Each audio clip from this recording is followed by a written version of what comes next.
am the Kid Movie Ninja. Hi, Internet! And welcome to the very first Fightingleaf movie editorial with your hosts, Fightingleaf and Husky the Wolf.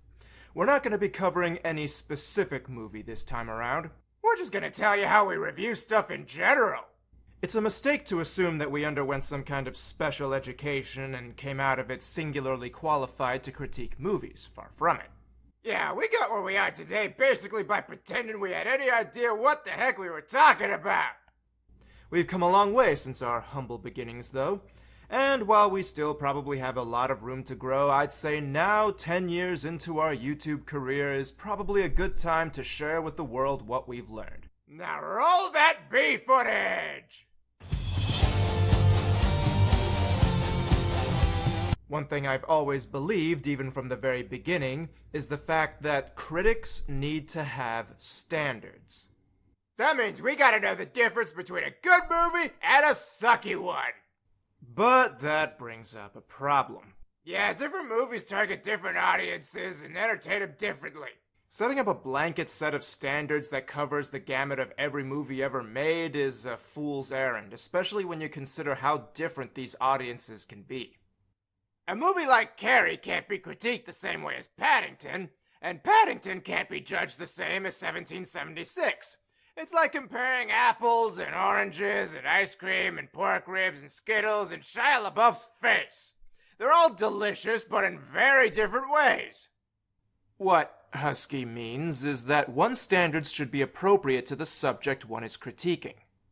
For example, the older I get, the more I come to realize that I really dislike most sitcoms. Except Hogan's Heroes and the Andy Griffith Show of all things. Don't judge me, that's my job.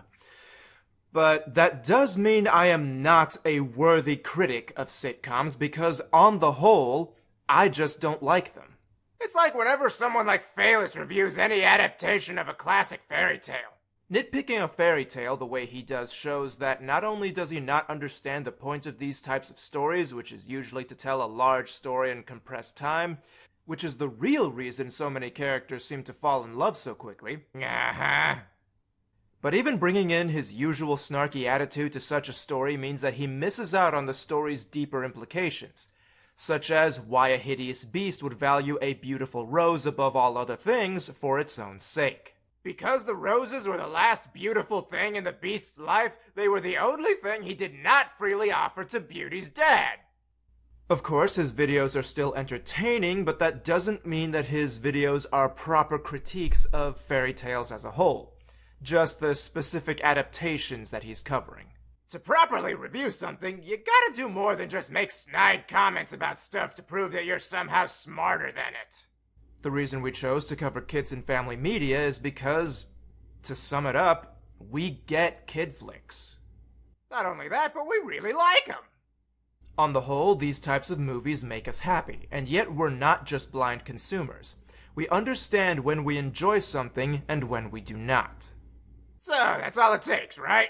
Figure out what you like and don't like, and then use that as an evaluation of something being good or bad, right? Wrong! There are two shows that came along to teach us a very important lesson. Just because you don't like something doesn't make it bad.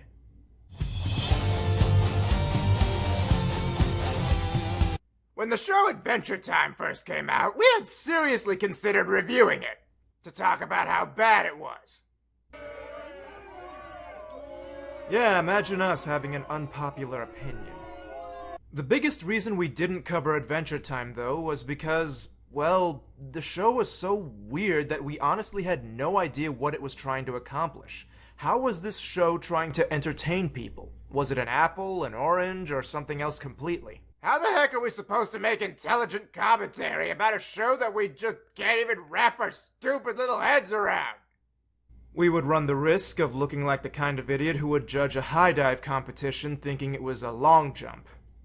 What's more, the show turned out to be way more popular than either of us would have ever thought it deserved. On the other hand, there was another show we have talked about that we understand a lot more. My Little Pony, Friendship is Magic. Now this is something we get. It wasn't doing anything super out there, and we understood the point of everything we saw. And we hated its stupid face! Now, don't get us wrong, we noticed a lot of improvement over previous iterations of the franchise, but ultimately the show was still too saccharine and predictable for us to really get into. You might want to explain what you mean by that, Leaf. I can already see people in the comments trying to actually you. Right.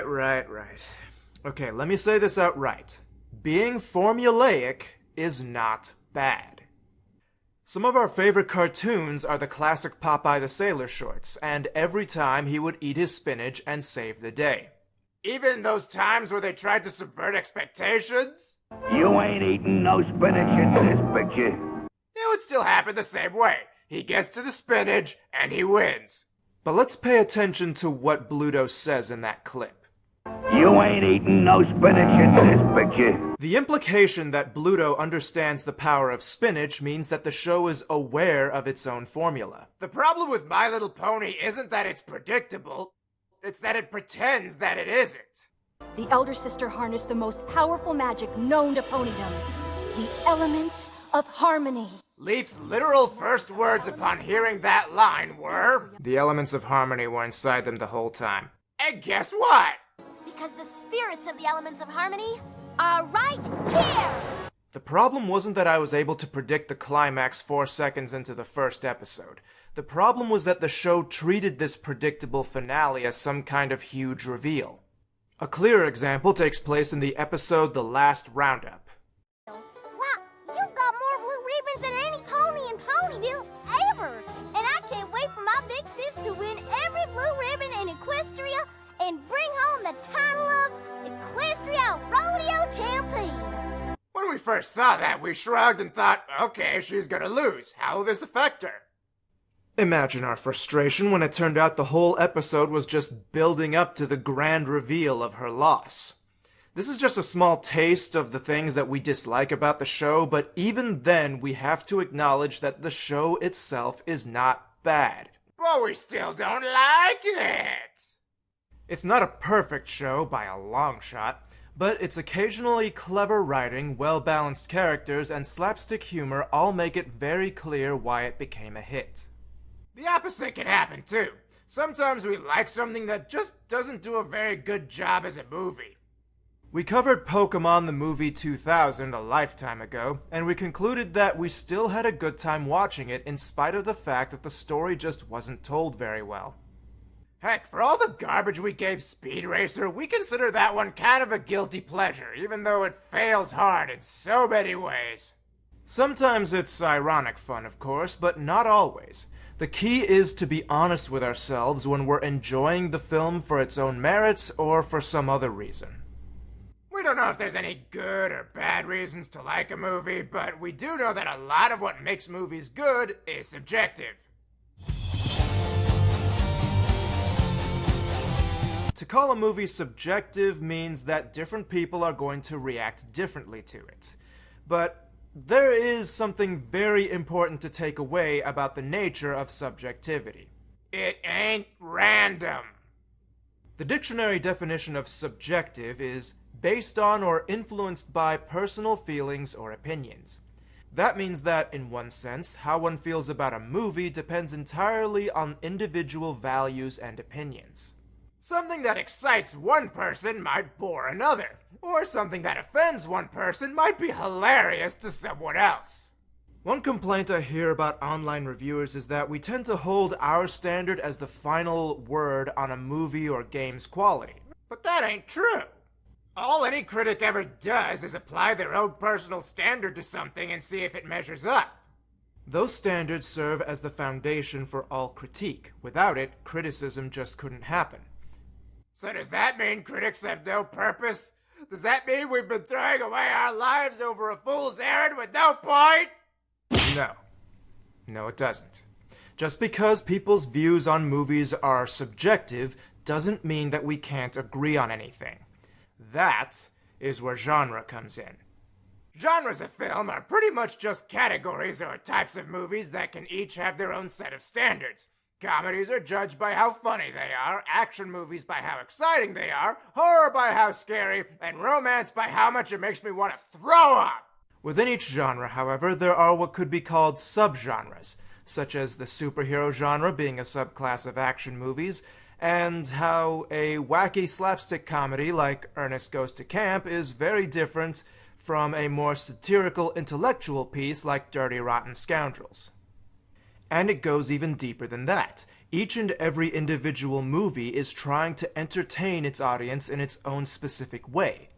For example, our show likes entertaining people with loud personalities and butt jokes. Not everyone appreciates Husky's infantile humor, but judging from our ever-growing subscriber count, a lot of you do. Thank you for liking butt jokes. Butt jokes. Butt jokes! What we're getting at is that no movie, video game, or US president is ever going to be liked by everyone. That's why it's important to know your audience. One's audience is a group of people who subjectively like what your films have to offer. Knowing what your audience wants from you is very important. If you know what they like, but not why they like it, you run the risk of pulling a Star Wars and screwing everything up. Children's movies, on the other hand, are a special case. Stupid kids have no standards and will consume just about anything and think that they like it. That's where this idea of it's for kids, it doesn't have to be good comes from.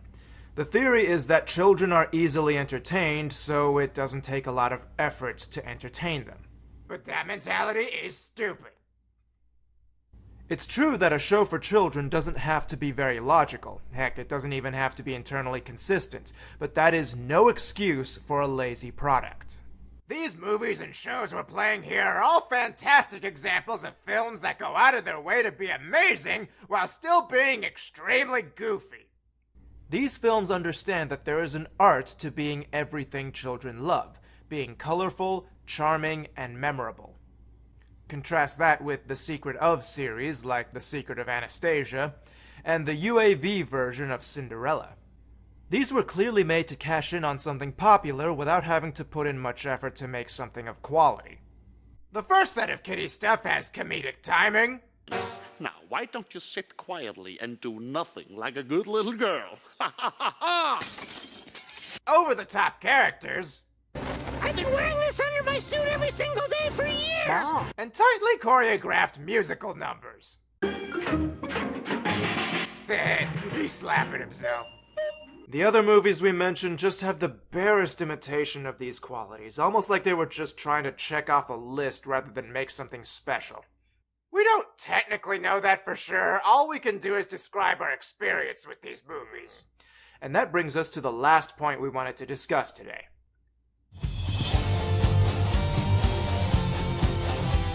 The fact of the matter is, no two people will ever have the same experience with a piece of media. All we can do is tell you what we think about it. Doing this can trigger discussions about the film's merits, but there's also a danger to it. When someone tells someone else that a movie was either really good or really bad, that gives people huge biases for or against a movie before they see it for themselves. This becomes particularly troublesome when it becomes trendy or fashionable to hate something. We can say for sure that The Last Airbender sucks cabbages because we shelled out $30 to poison our DVD player and scar our brains by actually watching it. On the other hand, we've never seen most of Shyamalan's other films, such as After Earth or The Happening, and we never want to. That's because so many other people have said so much bad stuff about all his other movies that we don't want to waste our time with them. That does mean, though, that we'll never know for sure if those movies are really good or bad. And by that we mean we'll never know if we like them or not. It is theoretically possible that by skipping out on these movies that we'd be denying ourselves something that we could actually enjoy. Unlikely because it's Shyamalan, but still possible. On the other hand, the only reason we bothered watching his movie Unbreakable was because friend of the show Sean Basinger told us that it was actually really good.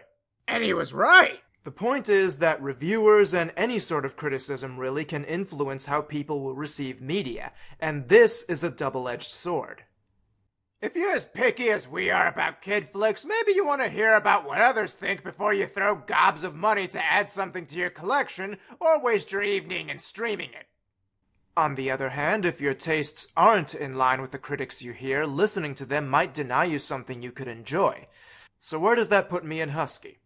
We do what we do so that people out there can make informed decisions and have a good time learning. The final takeaway I want to leave you with today is that no one is ever going to share our personal experiences. No one is ever going to fully agree with us about anything, but we can still express ourselves and entertain you guys in doing so. And hopefully do more skits and actual fun stuff than we did in this video. We hope you all enjoyed yet another video of mine that's probably not going to break 100 views. Next time, we'll be covering the Lego Ninjago movie. Bye!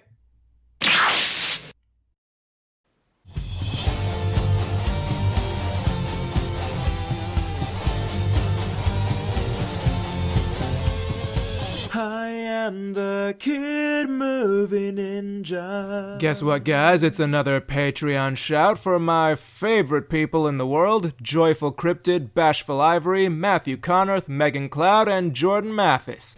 Thank you so much for your continued support. And if you want to support my show to help me continue to make this stuff that you crave so badly, just click that top link in the description below. Also give some love to my music man, Steve Sharp. A link to his YouTube channel is also in the description below. Want to send me fan mail? Send it to P.O. Box 82, Prospect, Kentucky 40059. Plushies are my favorite. Thank you so much for everything you do for me, guys. Stay awesome. Bye-bye.